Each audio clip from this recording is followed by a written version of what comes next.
So instead of making a replica of what I'm saying, see now that what is just is.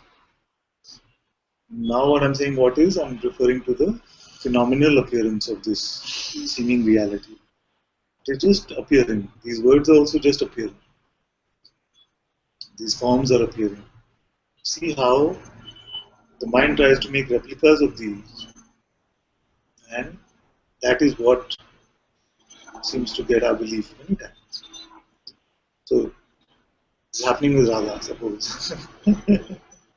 Maybe I change my mind. Let's close that door. Helicopter noise.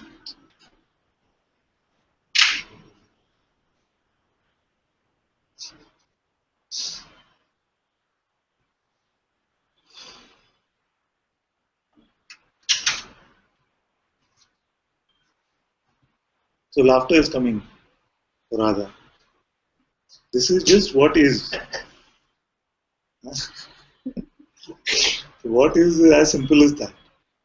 Notice how if there are 50 people who will look at this,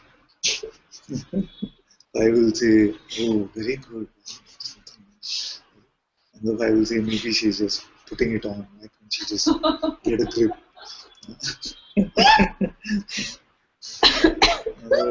Then we'll say, will this happen for me? But then we'll say, I hope this never happens to me. So just what is just what is.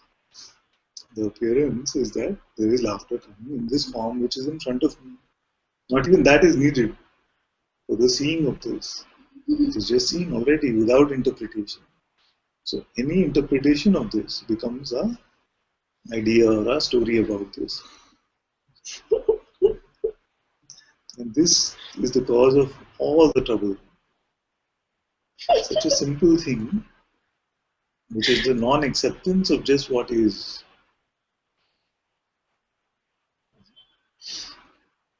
the root of all suffering. You cannot suffer without resisting. You cannot suffer without a concept.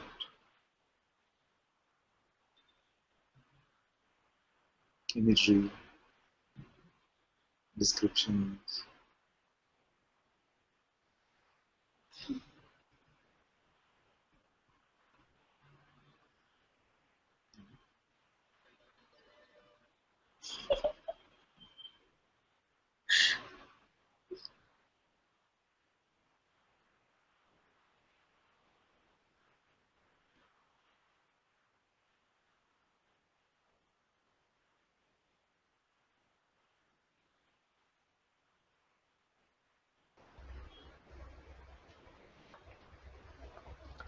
So these replicas that we value so much, the Ming was in our mind, throw it away.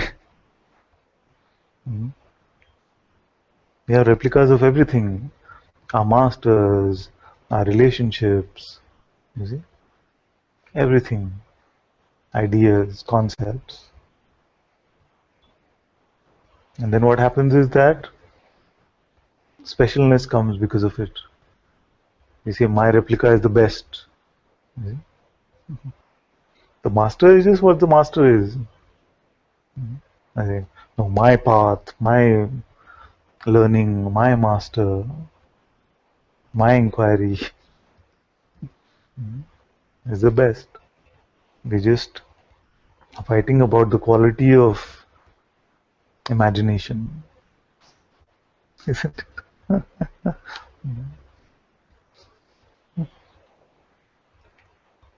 My idea of what life should be. You see? So as long as people are fulfilling our projections, our ideas, our replicas of these things, then we are very happy with them. Oh, my partner should be like this. He should give me enough space to be as I am. Or yeah. The minute it starts going as if it is not in the direction of my projection, then they become our worst enemy. That is why it's very powerful actually when we look at our expectations from the world, our complete freedom. The world should just let me, leave me alone, let me be as I am. Right? But we don't give that same freedom to the world. Can we also let the world be exactly how it is? As long as we value these projections, that becomes impossible. To give the world the freedom means for us to not give value to our ideas.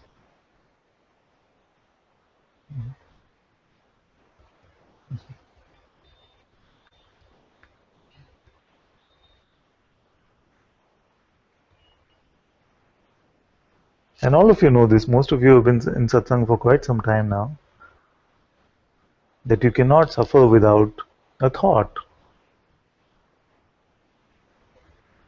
You see? You cannot even suffer from pain without a thought. You can experience the pain, you can even be experienced strongly, but you will experience it like a child. You see? A child is not saying I'm suffering from pain, the parents are saying my child is suffering from pain. Because as long as the pain exists, the child is crying. When the pain goes, it's absolutely fine. My son used to have this colic pain, and he used to scream like really as if something really strong is going on. But the minute the pain would go, he would just be laughing, smiling again. You see why? Because he's not holding on to the projections, the ideas.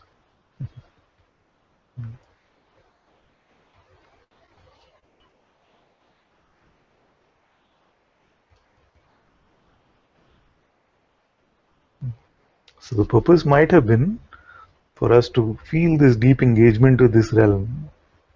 You see, for us to really participate in this Leela, this game. You see, we might have created this gaming engine for our engagement and participation. You see, and that is why we were sharing the other day also that what must we do for the people who are still feeling that that is real, or that is the way to live? And I said nothing, because they are enjoying the play, and as long as they are enjoying the play, you see, even the play of suffering, you see, so there must be a shade of openness before we can approach them with anything. You see? So that's why I was also saying that, and I know sometimes there is a need to try and help situations.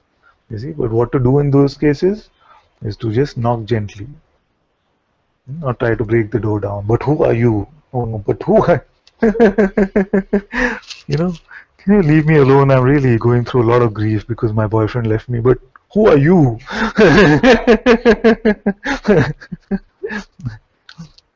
Just do this, you'll be happy. What do you mean, who am I? You're making it worse, please go away. This is usually how it plays out. But if you really feel the sense of closeness with someone, we can knock gently and say, someone suffering, and say, so what's happening with you? Are you open to just looking at what is really going on? Right? And mostly they're enjoying the suffering so much they don't want to. We haven't wanted to in the past.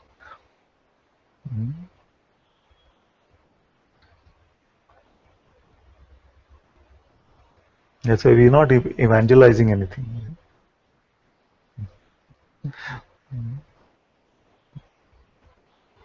And we've never asked the Sangha to evangelize or anyone to bring people here.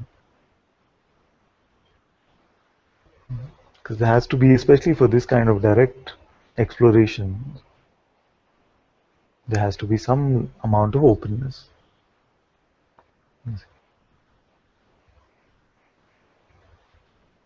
So without our replicas, who are we then? One is that the good news is that there is no trouble.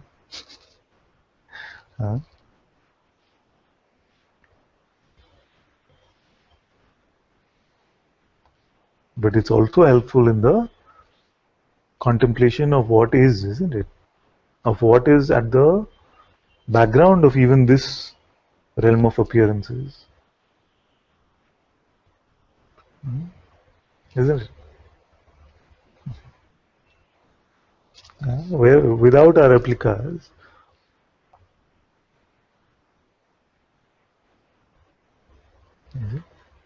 it is very difficult. It has to be said like that. Very difficult to really inquire into the nature of reality unless we are at peace from our projections. You see,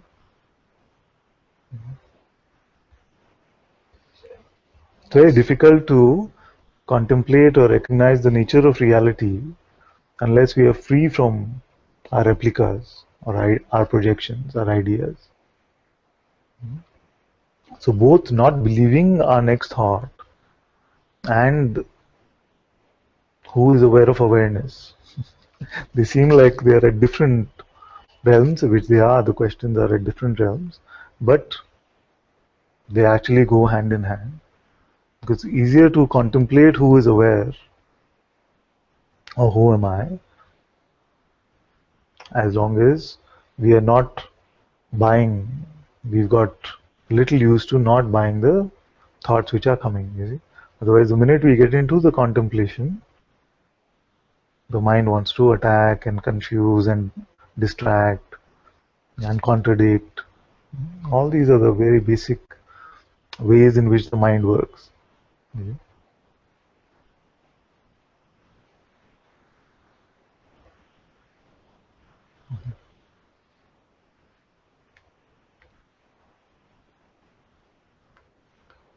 So like this, we can start looking at how we have so many replicas still that we are guarding in spite of being in satsang.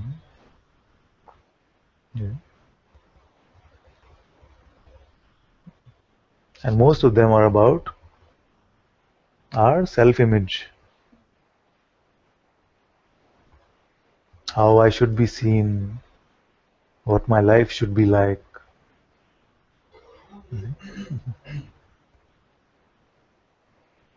The funniest thing is that the self has no image. That is the confusing part for the mind, isn't it? Because the self has no image, we are constantly trying to create one. The mind is trying to create one to make something out of this no thing. Because they say, okay, like I was saying, write an essay about that which is unlabelable, attributeless, no size, no shape, doesn't have a phenomenal appearance. What can we really write?